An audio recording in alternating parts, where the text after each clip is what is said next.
Hello, everyone, and welcome to another episode of our Season Gaming Conversations.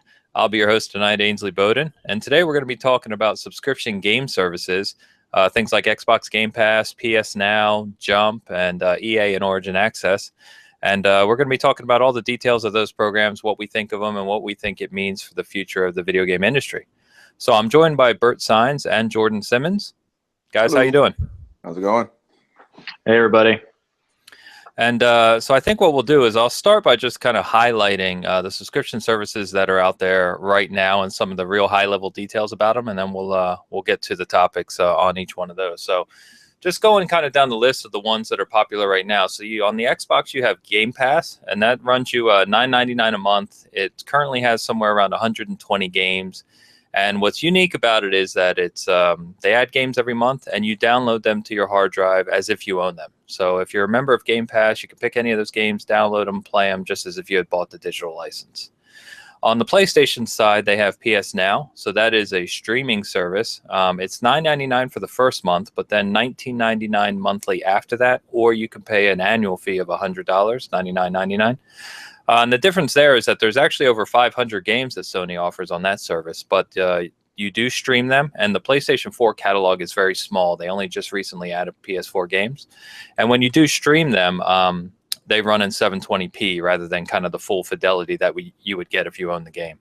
One neat feature about it is that you can, however, use PS Now on PC. A new indie service just kind of came out, and their name is Jump.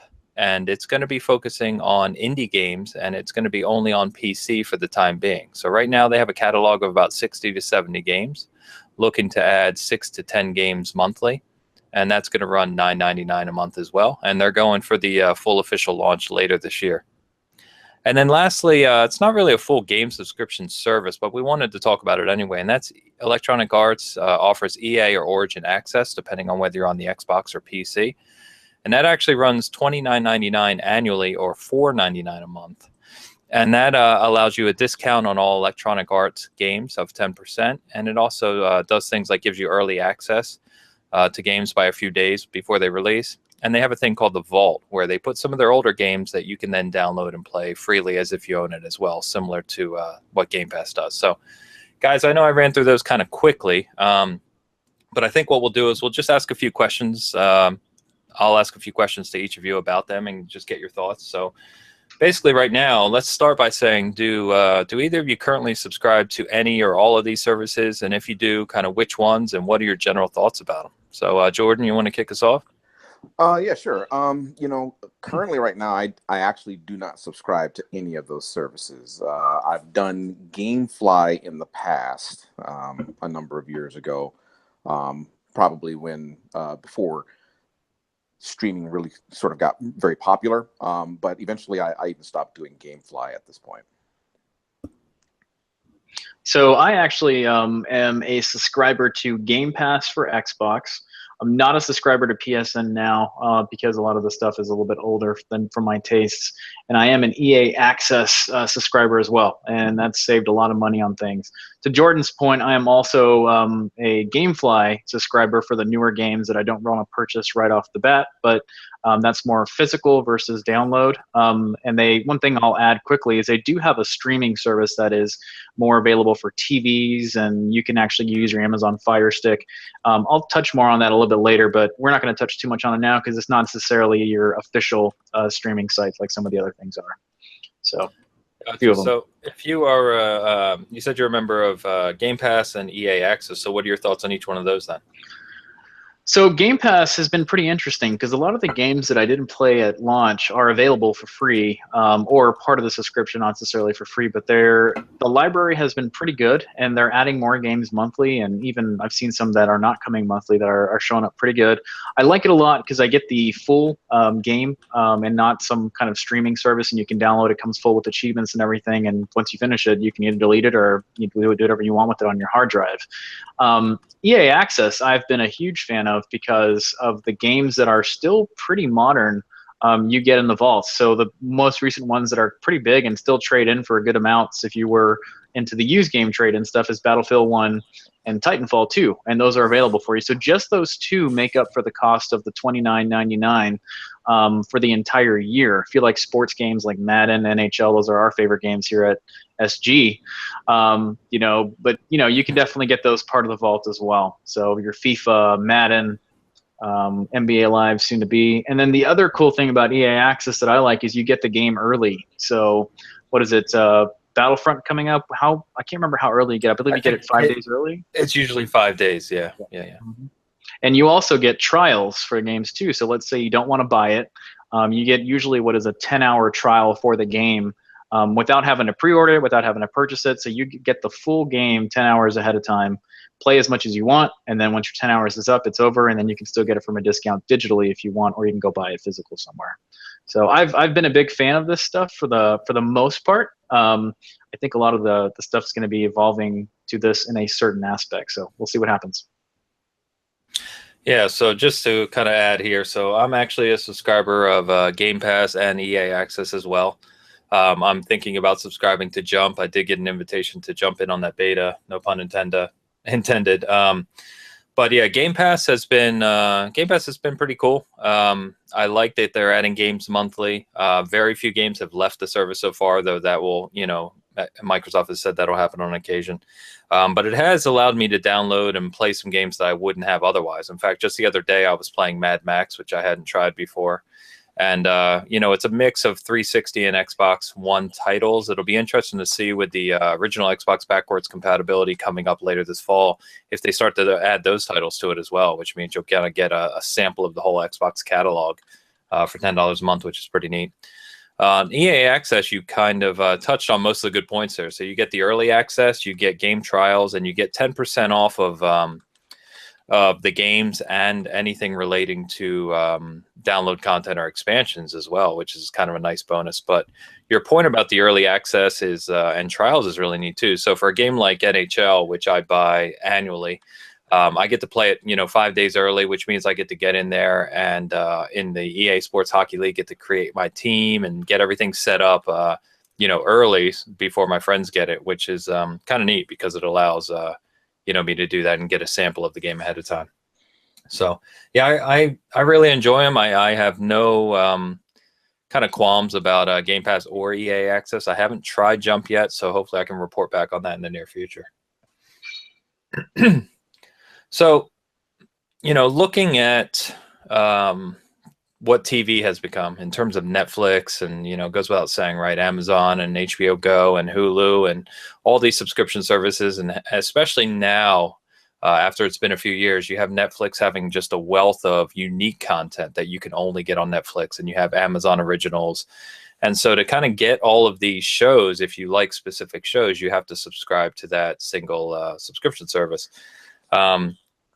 Do you think that subscription services are going to go that way in the gaming industry? You know, do you think that this is just the start, and that you know, 3, 5, 7 years from now, we're going to see several of these subscription services? Or do you think kind of Microsoft and Sony in particular in the console market will kind of try to group them up as much as possible and not allow, you know, having multiple on each platform? What do you think about that, Jordan?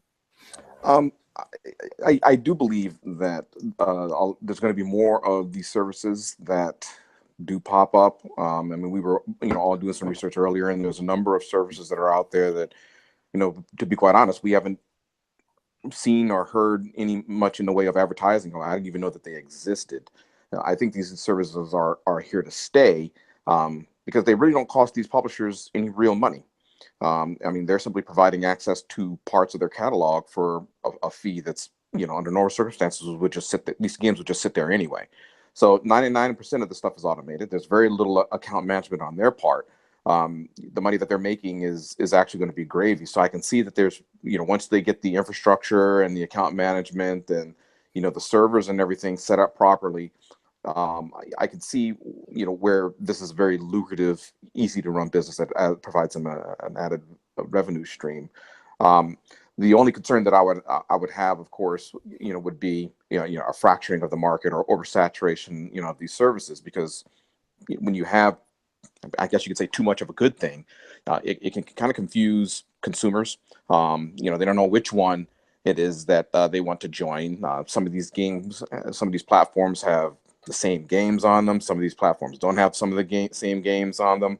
So, you know, I don't necessarily, like for me, I don't subscribe to any of these services. You know, it might seem like I perhaps don't really have much to say on this topic, but from the perspective of somebody that's not subscribing to them, there's a specific reason as to why I'm not. And that really revolves around the fact that I don't want to pay for EA, or then perhaps maybe Ubisoft is going to, you know, come up with their service, and then pay for Sony, and then pay for Xbox. You know, I don't want to pay for that stuff separately. You know, I want to be able to have all of these things consolidated in more of one platform or one service, to where I can pick and choose what it is that I want. And then you have to manage separate applications. You have to load separate accounts. You know, all that kind of stuff seems like a hassle to me, even with the value add. But I do believe that they're here to stay. In what form? I'm not exactly sure. You know, 2 or 3 years from now, it might be a little bit different. Yeah, so some good. go ahead. Sorry, Bert. Oh, go ahead, Bert. No, I was just going to add a couple things, and it was simply that I do think that this digital way of doing things might be the way of the future. I'm not sure if it'll be just a subscription thing, but as we've heard many times, the physical media is slowly going away, and the ratio is changing over time. And I'd be curious to see if something like the Xbox Game Pass eventually starts to offer everything. Just the newer games will be at full price, and then eventually we'll go into kind of like the vault, like it is in EA Access, and you can play some of the old games with the subscription fee in the month. So maybe it'll be absorbed into like an Xbox Live fee, and that might jump to, I don't know, $80 a month, or sorry, $80 a month, $80 a year, and you get your Game Pass as well as, you know, your games that you can simply download digitally. There's also been the talk of eventually there'll be no physical media, and there'll be simply a console that simply plays all your stuff, whether it be from the cloud or whatever the case is. So this might be some of the baby steps that developers and also console makers are starting to make, from Microsoft, Sony. And on the PC realm, obviously a lot more people go digital with PC than they do compared to the console world. So maybe it'll become a thing. I mean, Steam is you know, 100% digital, and you know, everything's just downloaded through there. I don't see them jumping to a subscription service anytime soon, because they're doing so well already. But yeah, I personally don't have too many problems with it right now.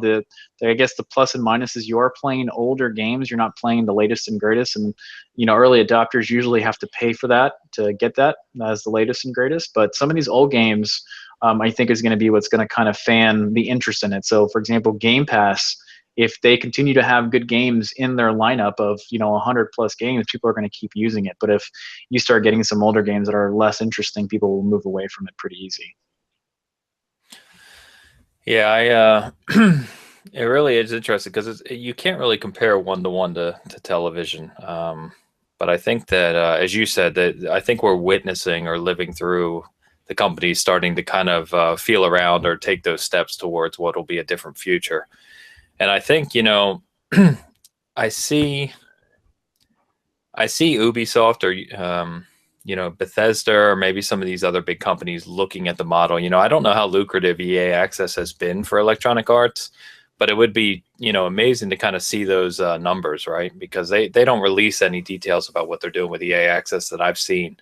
But I have to think, if they're making, you know, if they're making hundreds of millions, or they're making a decent profit on EA Access, then you can be sure that Ubisoft and Bethesda and those other large publishers, or development conglomerates, if you will be looking at that model too.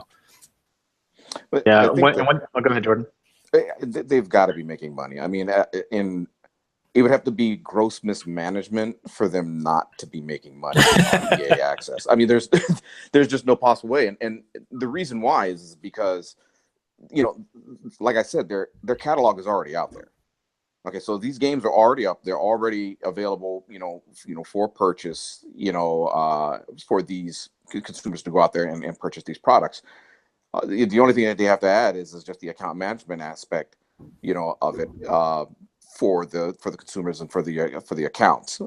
If they didn't have this, the only thing that these games would be doing is basically sitting on the server waiting for people to purchase them, rather than creating a subscription service where these people can go and download and play these games while they, you know, belong to the subscription service. So the way that I look at it is that, you know, this is just a secondary revenue stream for these game publishers, and a consistent one at that, because they're getting paid every single month, regardless of whether or not the consumer is going to be playing these games. So they're able to make money on a game that's basically well past their peak earnings potential. These games, a peak game, a game only really earns ridiculous amounts of money the first month that it's out. It's actually the first 2 weeks before there's a significant drop off in the number of people that are buying these games.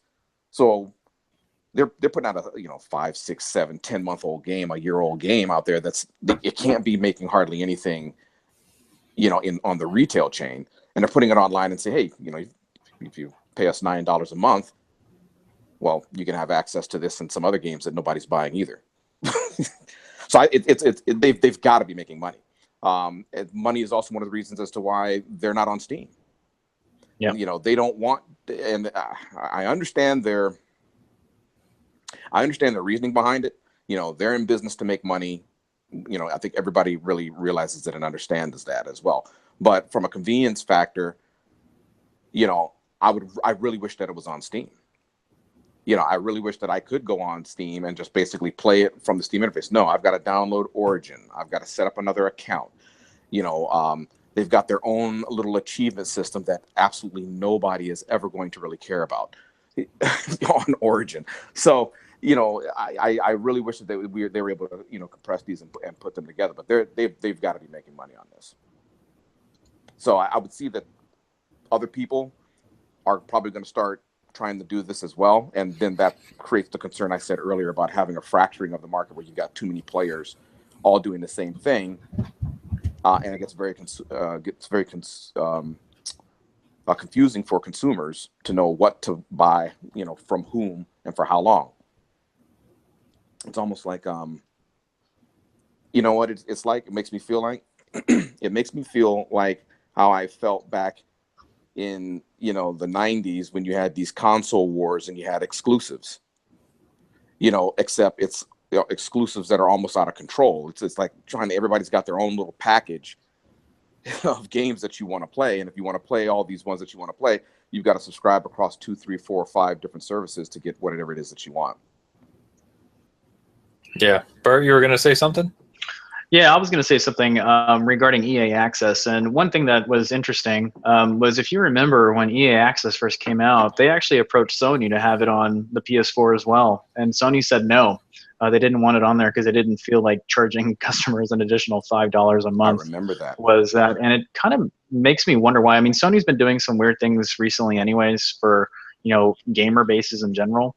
So I'm curious why they thought that internally was a bad idea, because it for people that do like EA Access, I've heard some pretty good reviews about it. Obviously, there's going to be people that are unhappy, but that was kind of interesting along those lines. And one thing that we have only barely touched on is, I know when these subscription services were coming out, brick and mortar stores were kind of concerned about it on the used market. So like your GameStops, stuff like that, we're kind of like, oh crap, we got to deal with Game Pass when these guys can get this for free monthly or part of the subscription.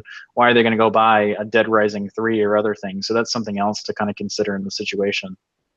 Yeah, and I think yeah, you're absolutely right, and I think Jordan makes a very good point about the games. It's been discussed before, and I think people who follow the industry understand it. But your point about the games making the overwhelming majority of their profits in those first few weeks, I mean, that's generally true.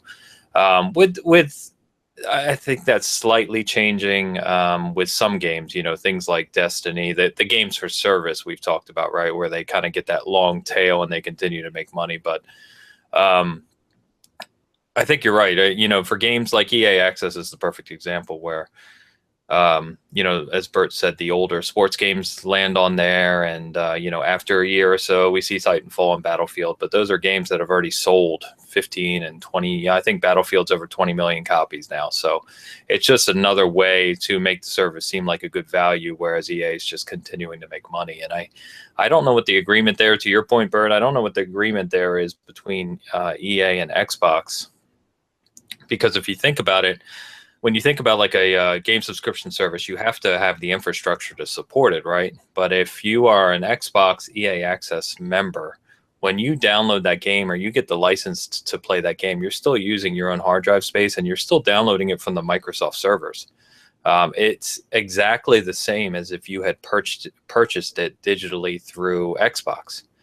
So I have to wonder if they're, behind that agreement, if, EA is really not beyond just supporting the infrastructure to kind of host the service. I don't think they're the ones actually hosting the capability of downloading those games. I don't know if that really makes sense, but I would think that's probably a cheaper prospect for EA to run than is realized. Right. So you're saying that basically Xbox or Microsoft is just providing the front end, the purchase layer of it, and then tunneling to EA servers in order for them to download from the EA servers. Yeah, or I don't know the fine details of it, sadly, but when you buy a game digitally on Xbox, Microsoft obviously has the agreement, just like Sony does, and to offer Madden 18, right? Mm-hmm. And then you buy that license to download it. I'm not sure where you're downloading that game from. I believe it's from the Microsoft server, so I think they're storing that. I think EA is just licensing that to Microsoft, right? Wow. So my point being that if Microsoft is the one hosting all of that information, and maybe that's what Sony didn't want to do, then it's an even better prospect for Electronic Arts, right? Because EA doesn't have to manage all of that. Right. But anyway, so just to close out on this point, because Jordan, you touched on it, and Bert, you did as well. We have EA Access. They are a publisher subscription service versus like Game Pass, which is a platform subscription service. Do you think we'll see it, or would you like to see it something similar in the vein of EA Access from Ubisoft, Bethesda, Activision? Those big publishers that have several games under their umbrella. For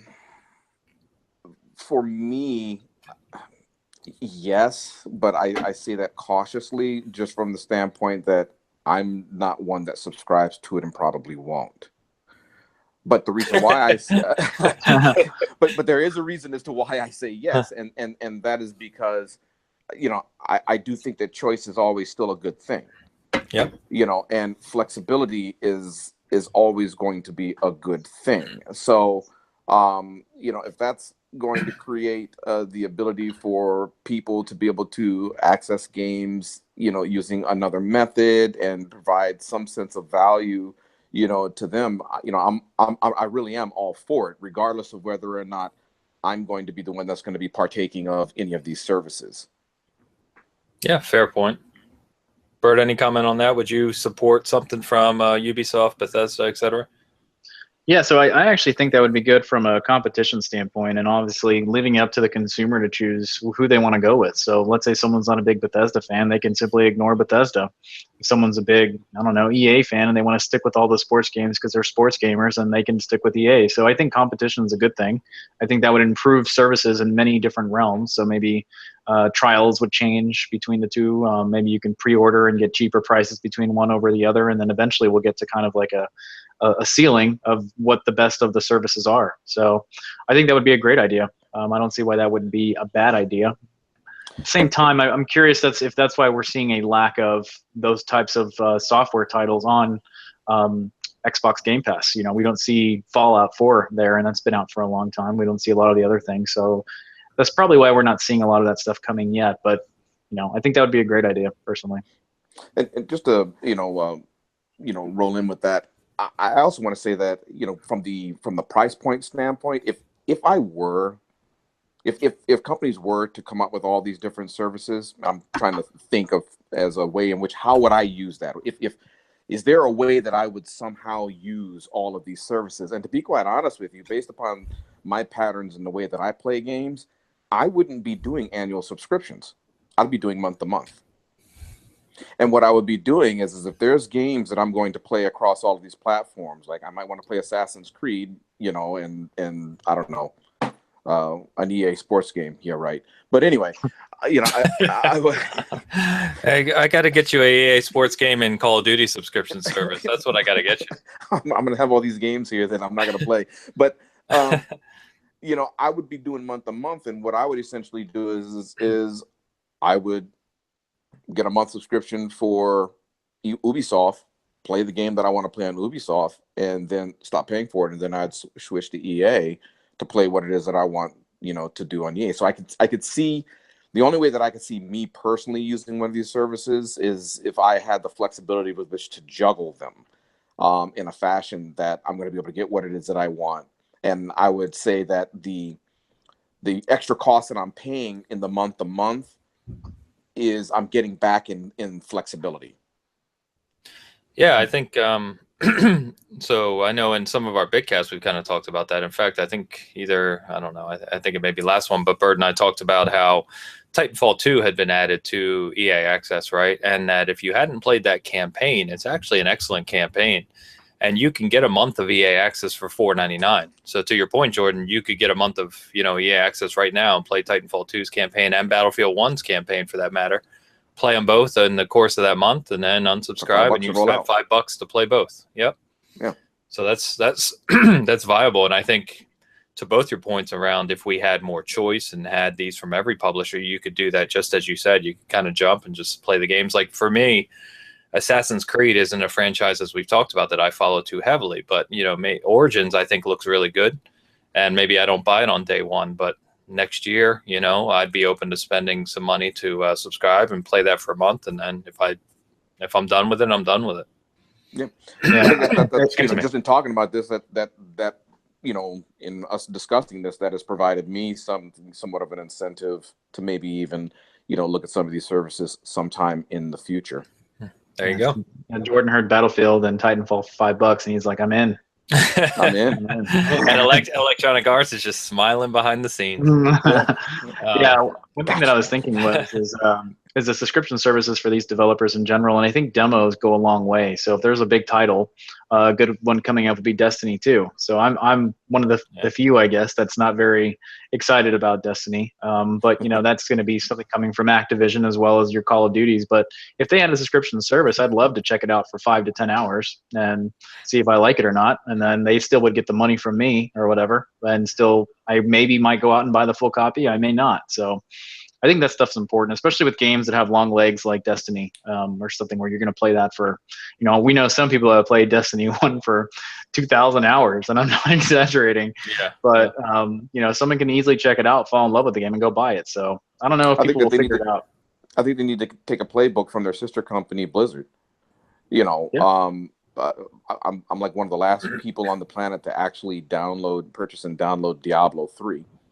But I did it this past week, and a buddy of mine, finally convinced me, and I was running through some of the stuff. But they've got a very good thing where and this is for their StarCraft games, this is for their World of Warcraft games, this is for Diablo, where you have the ability to play limited characters up to a certain point of the game for free. Yep. Because they're looking at it from the standpoint, like you said, it's a game with long legs. If you're going to purchase a Destiny, you're not going to play that for 10, 15 hours and then put the game down.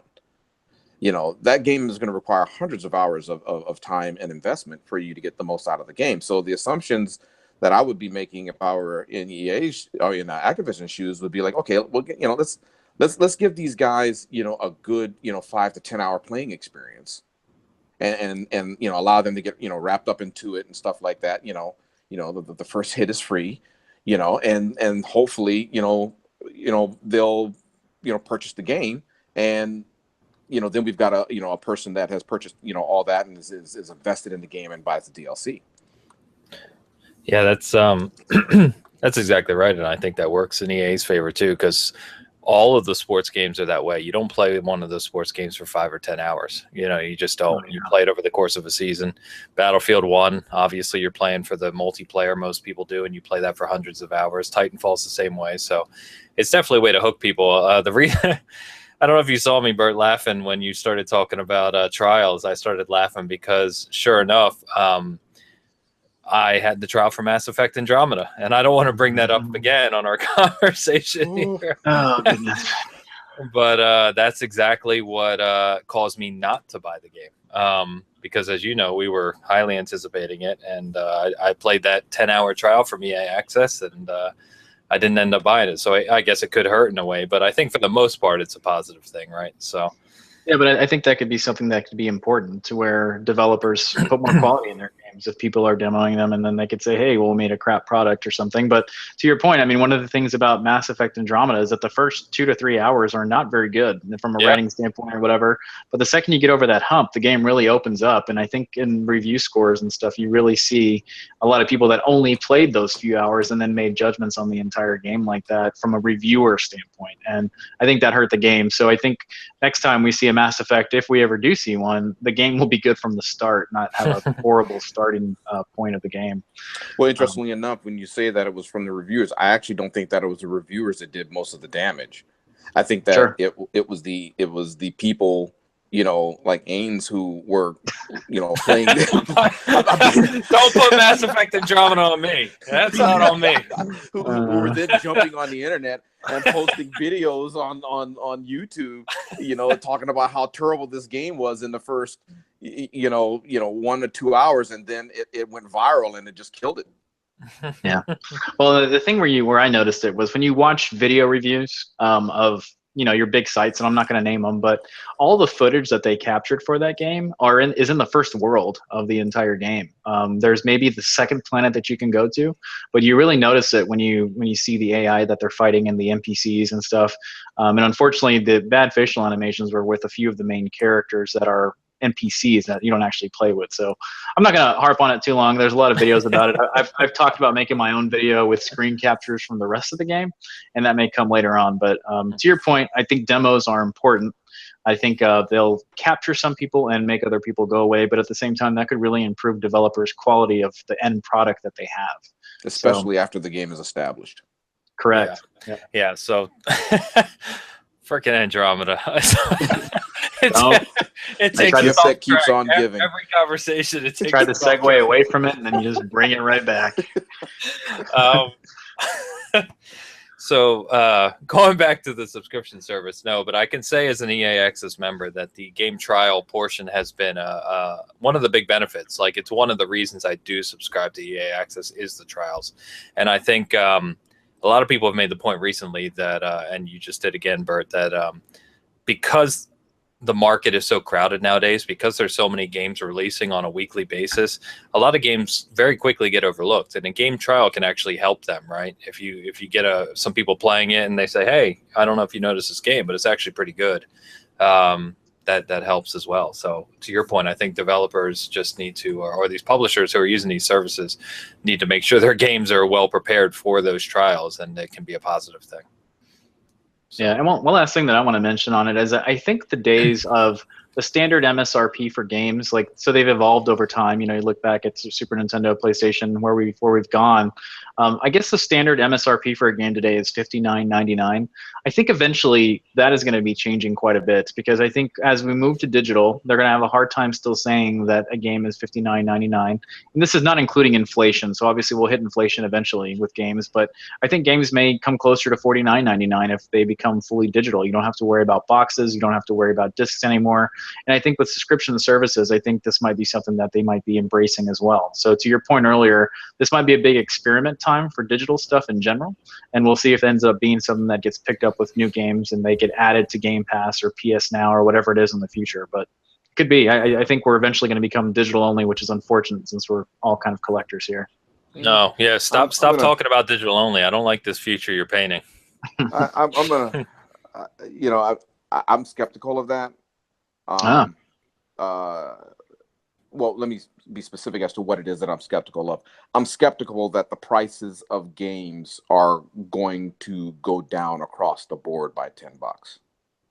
Oh yeah, and the main reason why is because, you know, the market, the market will only price something as to what the market will bear, and people are already used to paying that much money for the current games right now. I've never seen, I can't think of any product, you know, that has gone down in price, any consumable product that has gone down in price in that way. You know, even I always think back, you know, to the example of, you know, back in the day when there were tape cassettes. You had to buy a tape cassette, to buy a tape cassette, it was like, $15, and then, tape cassettes were very, very expensive to make. Well, then they came out with CDs.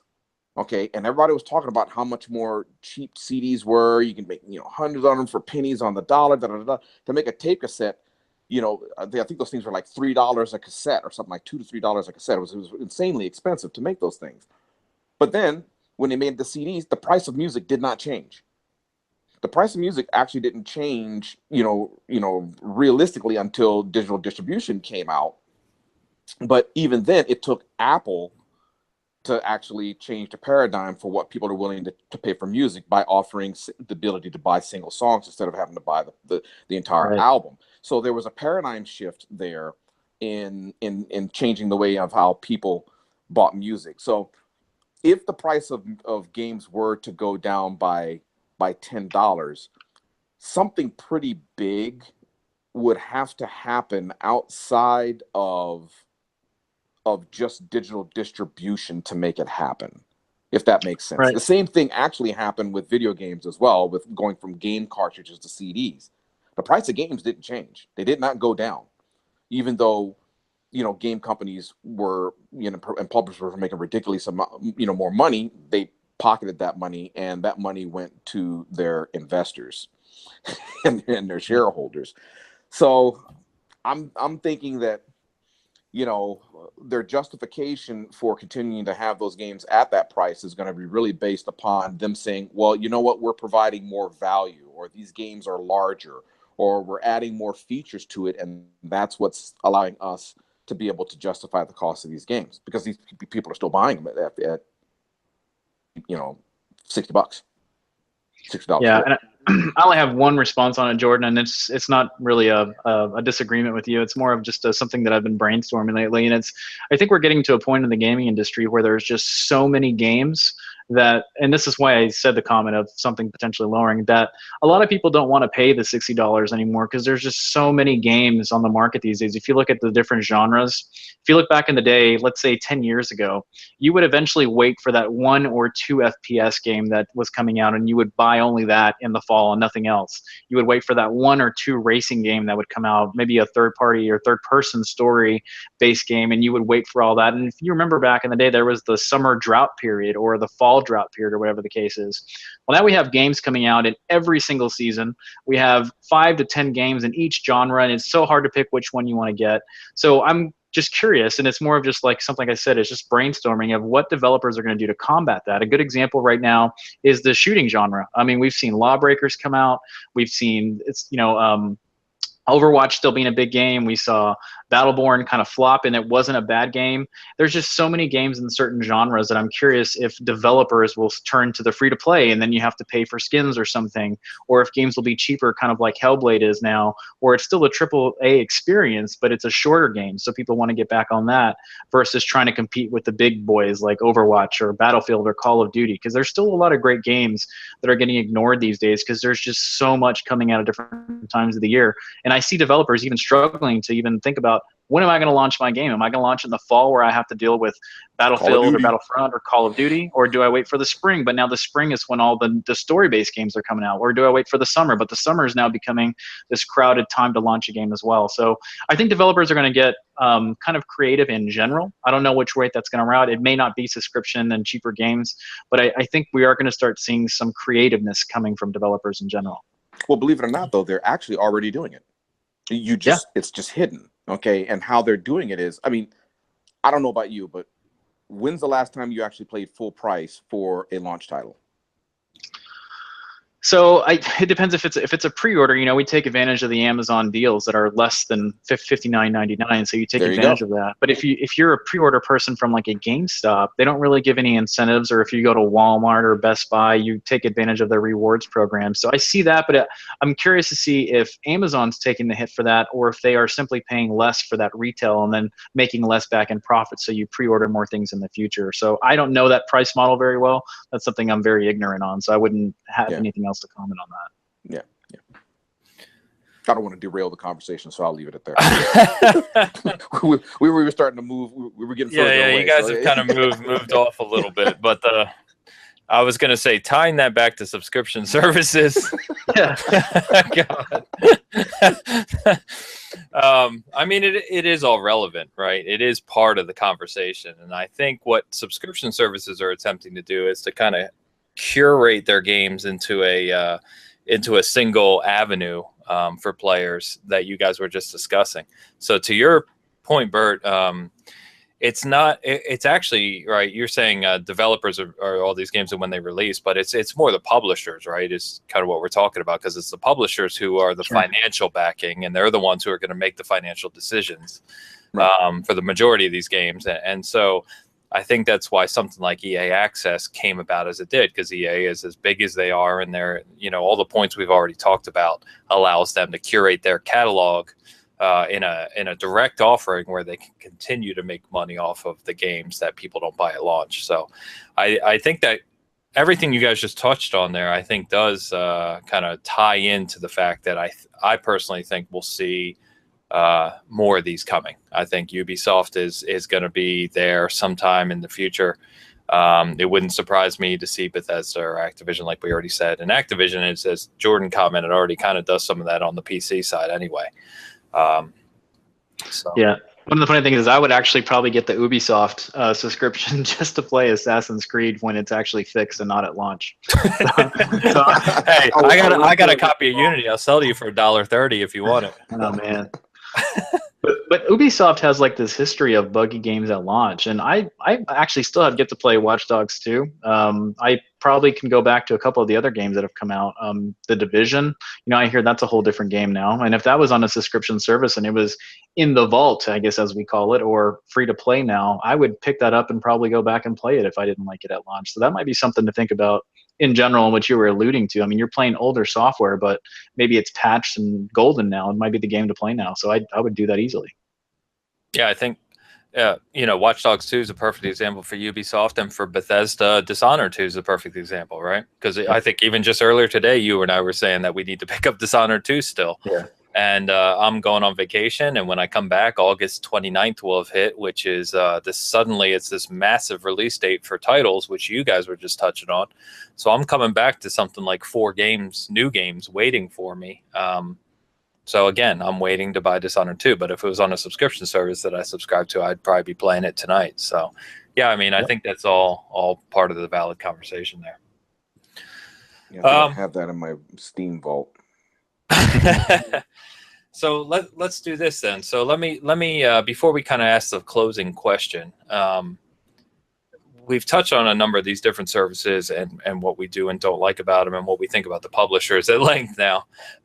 So there are some technical differences between the services, right? So Game Pass, as we said, is a download service. So that requires more storage space. So if you have an Xbox that's a launch Xbox One with a 500 gigabyte hard drive and you don't have an external drive or any of those updated ones, then storage space can become an issue, especially with games like Halo 5, which are like 100 gigs now, right? It takes up like a 30 or hard drive with one game.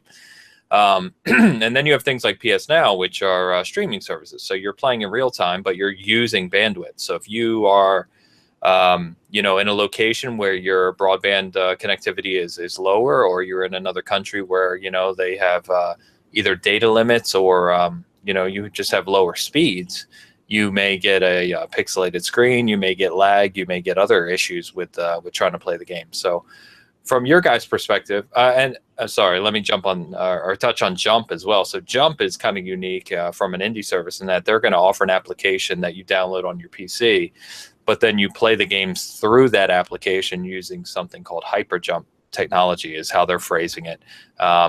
We kind of discussed going into this, the fine details of that they haven't discussed, but it really, logically speaking, has to be either downloaded or streaming. So it sounds like a different form of streaming, which has like the low latency, but we'll see that as it comes into production. But what I was going to ask you guys is, from your perspective personally, do you prefer the download side of it, where you EA Access Game Pass, where you download the full title as if you own it digitally? Or do you prefer something like PS Now on your PC or PlayStation where you can stream the games? I prefer download for multiple reasons.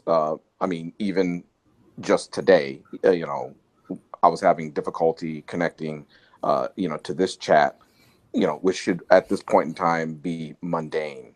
It Yeah. shouldn't, I should not have had a problem in doing that.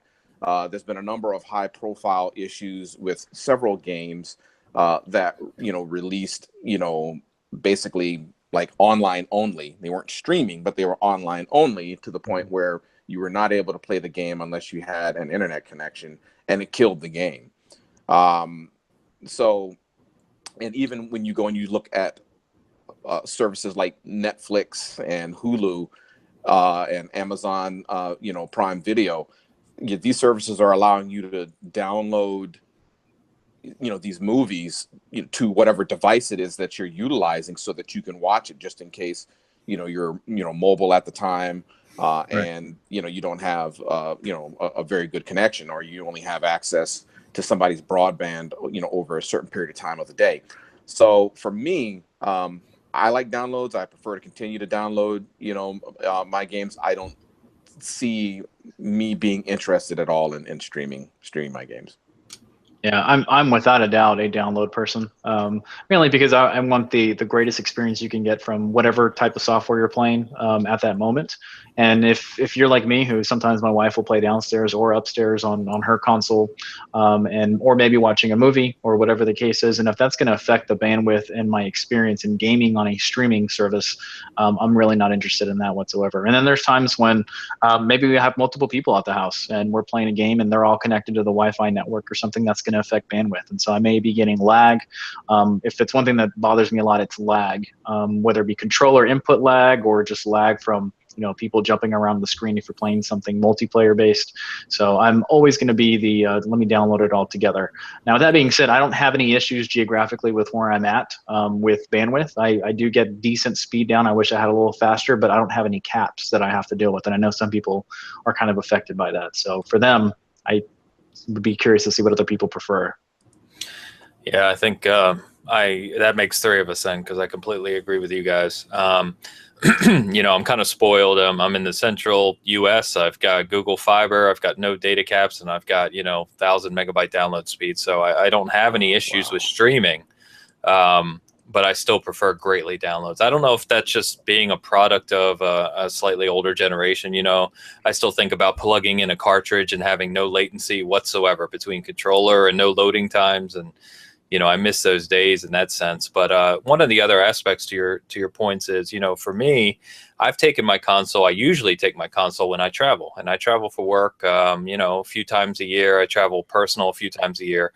And so it's not uncommon for me to kind of have some games digitally on my console that I take with me. And then just if I'm in a hotel somewhere that has terrible bandwidth, right, like 2 megabyte speed, the only thing I have to do is log in as myself on Xbox Live, which requires nearly 0 bandwidth, but I can still play all my games. So I wouldn't be able to stream, remotely like that reliably. So I just think downloading is a much better option. And I don't know,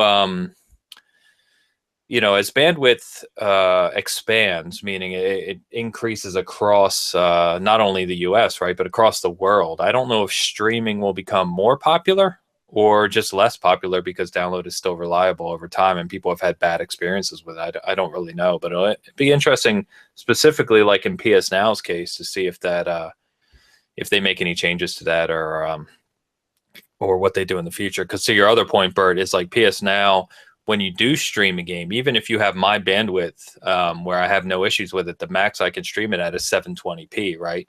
Because their servers, they can't reliably stream a 1080p picture, and we won't even touch on 4K because streaming 4K takes a massive amount of bandwidth that the majority of the population doesn't have. So yeah, we'll see how that develops. But we'll move on to the kind of the final main question I wanted to discuss with you guys, and that is everything we've talked about, or all the good and the bad of downloading, streaming, game subscriptions, publishers, developers. If you ideally say take away any of the restrictions, forget about storage, forget about bandwidth, forget about all those restrictions, and forget about all the developers having different licenses and different platforms. If you could create your ideal scenario for a subscription service where you would pay a certain amount and get what have you, what would that look like? You guys get some opinions or thoughts on what that would look like? I do. Well, go ahead, Jordan. Really, about the only ideal way that I can think of it is based upon something that I've already seen that I feel works seamlessly, and that would be something similar to Netflix. I log into Netflix, I see what it is that I want. I click on it, I can download it, I can take it with me and play it. It's very convenient. It rarely, if ever, like messes up. They have a very wide selection of things and genres that I can view. So, my for me personally, my only reference would be, some type of streaming service that works very well right now. That would be a Netflix type arrangement. Yeah, and before you go with yours, Bert, I was just going to comment on that. So the unique thing about Netflix, and especially as we've seen over the past couple years in particular, is that after they built that core base and they got the technology working properly and they got people used to the streaming and all those things, they've now invested, billions and billions of dollars in unique content, right? Exclusives. So you have a whole ton of Netflix originals, which people now that they've gotten used to Netflix just consider new TV. It's just a new TV show to them. And so Netflix has become almost this requirement for people at home who watch entertainment. And I think that's where the game subscription services are too young yet, right? They're not formed and developed enough to where we're seeing new releases launch on a subscription service. And we've kind of touched on that, but I know people like Phil Spencer, over Microsoft for Game Pass has commented on that he himself has said that he hopes to see a future where games will launch on things like Game Pass or subscription services. So it'll be interesting. Now, I will make one, while you're talking, I thought of one thing as well. If there was one thing that I really wish could possibly happen in these subscription services, it would be that I would love to see the console wall finally be broken to where it doesn't matter what console you like, you can still play online with whoever it is that you want. Yeah, online, and crossplay. Right. And I the reason why I think that's important, if I go and I, am watching Netflix, I can watch it on my Samsung TV. I can watch it on, my iPhone. I could, watch it on an Android, device. It's not going to matter. I can watch it and consume it on any one of those devices. So many of these games, they're the same game. Okay, yeah, we're still, doing this whole, hardware battle thing when a lot of these things are really nothing more than glorified PCs. I think that this generation, especially Xbox and PlayStation, have really kind of somewhat struggled, to try to say, well, what's different between you and a PC? Well, we're just a faster, more efficient PC specifically to run games and certain applications. Okay, fine, that's great. But if that's the case, we all know that it's very easy for them to allow crossplay between these devices, and they won't do it. So in a perfect world, if I was part of one of these things, one of the things that I would love to see in one of these streaming services would be for the ability to be able to crossplay no matter what platform that you're on. Yeah, sorry, Bert. I feel like we've gone back and forth here. Just real quick on that, I think you touched on a direction that we are heading, and it's a slow rate and a slow rate of burn. And I think there's a lot of old thinking or methodology with the consoles that you touched on there that is very slowly starting to erode, because we were starting to see Microsoft push crossplay, and I think this is a whole nother topic. I don't want to take us off track again, but I think that's because, to your point, right, the future should look like where you can play games on your platform of choice and the games are the same. I mean, 95% of the games are the same now, as you said, across each platform. But you should be able to play that and pick your platform based on either, the features that platform offers or the price or how it runs those games, not the games themselves and who you can play with. So I think we're slowly getting there. It's going to be interesting to see. There's some resistance there, especially as we've talked about, especially on the Sony side. There's a lot of resistance to that.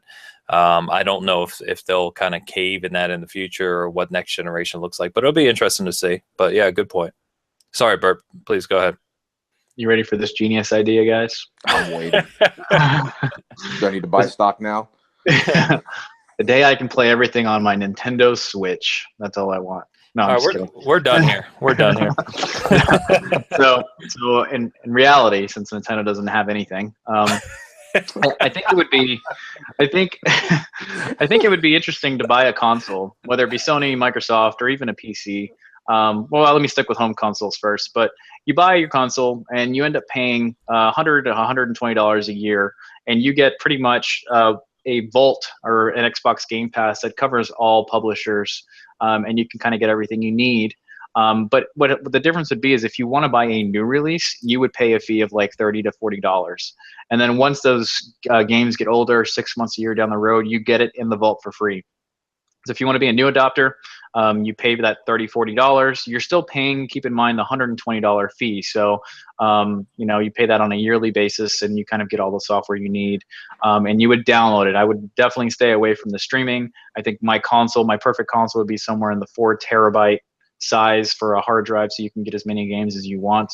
And it doesn't matter if it was Sony or Microsoft. I wouldn't do either one of those. But so keep in mind, publishers are still getting paid because there's going to be many people. So your average gamer, not your hardcore gamer, is only going to have 2 to 3, maybe 4 pieces of software in their actual collection, whereas your hardcore gamers are going to have 20, 30, and they would take advantage of it as well. So publishers would still get paid, and they would even get paid an additional amount for the people that never end up buying that new release, and then they would still be playing that old game that they would have that is now free in the vault, and that may make them play the sequel down the road. So there's a lot of different things that could really happen from it, but I'm just being creative of something would be my dream console, or the dream way that it would be in the future, and in my opinion, that may work. But who knows, it might be something creative.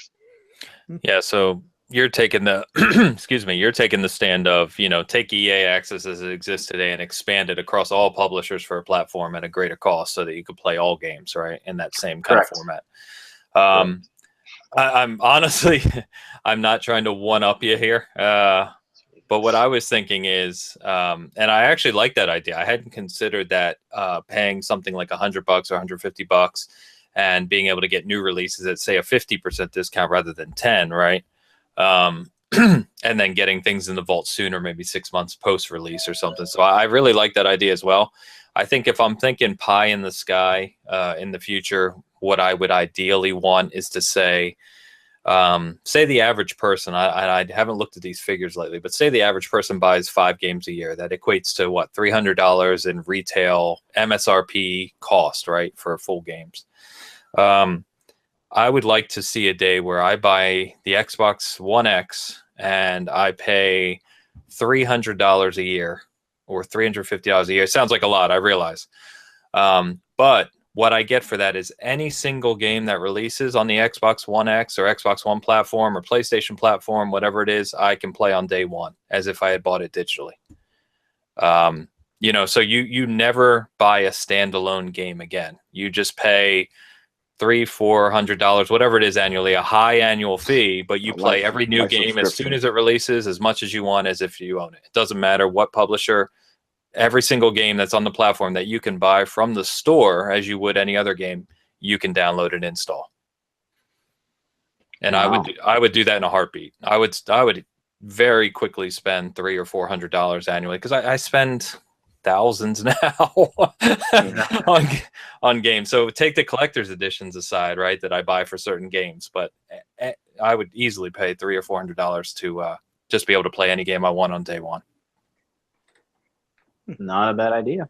So I think, honestly, in an ideal world, if we're even going further, we have all of those options we just said. You have publisher services, you have the service you spoke of, Bert, where it's kind of like that middle ground, and then you have the all up, full tilt, whatever, by play any game you want as soon as it releases. Not bad. We'll see what happens. The one thing and we're only like 30 years away from that happening, so the one thing that I'll miss about it all, and nothing can really be done about it. You can't stop progress. But one thing I think I'll miss will be the people that over the years have collected all these tangible games and have a game collection. It's just not the same. You're talking to 2 of them right now. Yeah, I'm not one of those, but you know, I do really have an appreciation of seeing you know, somebody that, you know, throughout the years has been able to collect like the physical aspects of these games and these systems, and they have that collection in their house, you know, like a trophy wall. And you know, that this is sort of the beginning of the end of that because it's Stop not really it. going to be the same, you know, of having a huge, you know, gigantic digital library of these games. It's not something that you can really show off. I don't know how many I've got like a ton of Steam games, you know, in my library right now. It's like, you know, somewhere around 150 Steam games, but you know, it doesn't really mean anything. It's just a list. You know, it's not Yeah, something that adorns my wall. that's a, you know, and that's a whole separate conversation too, is around digital licensing, which, you know, I'm not a fan of. I don't buy digital unless I generally have to, and I think Bert's the same way because we talk about this all the time. I much prefer hard copies. You said like trophy wall. I'm literally staring across the room at a Sega Master System box and a whole bunch of old games. And I'm currently actually trying to recollect some of the stuff I sold off over the years, which just drives me mad thinking about it. But yeah, I still to this day buy physical, and it will be a very, very sad day when things go more digital than they are now. They're Because going to take the choice away from you. yeah, exactly. And you know, like we were talking earlier in the week about Hellblade for PlayStation 4. So I bought Hellblade, I platinumed it. I'm writing a review for it right now, and it drives me absolutely nuts that I couldn't buy a physical copy of that game. They're just not making it. So you know, it just is what it is. But I agree with you. You know, 20 years down the line, you know, it'd be cool to just pull Hellblade off the shelf and play it. I don't want to dig up a hard drive somewhere and plug it in, and you know, it's not the same experience in my opinion. And I'm sure Bert, you would have some thoughts or echo those sentiments as well. Excuse me. Yeah, I'll be really quick since we're getting along on time. Yeah, I'm hoping that the day that the physical doesn't go away and we do subscription only, even though that's kind of the topic, is not one that comes. I hope that there's that choice. And kind of a funny thing that we had just pre-ordered Night Trap, the physical copy of it. Yeah. And a lot of those sites that are creating physical copies of games that only release digital are making a lot of money. And they are selling out like crazy. And all they do is they get the rights from whoever it is, the publisher, the developer, and they put it on a disc and they make it look exactly like the Xbox One or the PlayStation disc. And it is obviously not an official licensed product in some types. But they include a book, like the old school instruction manuals. They include a case and a disc, and they limit them to 5,000 copies, and they sell out in minutes. So I'd be interested to see if that's what the future turns into. Maybe they'll make a physical Hellblade release in the next 6 months or so. I mean, that will sell out like crazy. So I don't know. Yeah, it's absolutely absurd when you put it that way, which is all true. That we've gotten to a place where digital has started to take over, and now we've got third-party companies publishing physical again, because it just doesn't seem to make a lot of sense. Hey, that happens with vinyls too, believe it or not. There's physical vinyls of people that released a song that was digital only, so they are selling well too. So, yeah, what's old is new. Yeah, exactly right, exactly. All right, guys. Well, I think we had a good conversation. We kind of covered our thoughts on, you know, All Up, and some extra thoughts for everyone listening as well, as we always do. So I just want to say to everyone listening, you know, thank you as always. It's been a good conversation. Please let us know if you enjoyed the conversation. If you have any comments, obviously, please let us know as well. And if you like what you're hearing, as always, subscribe and like us. And we appreciate all the feedback we get. So thank you very much. Guys, anything you want to close out with?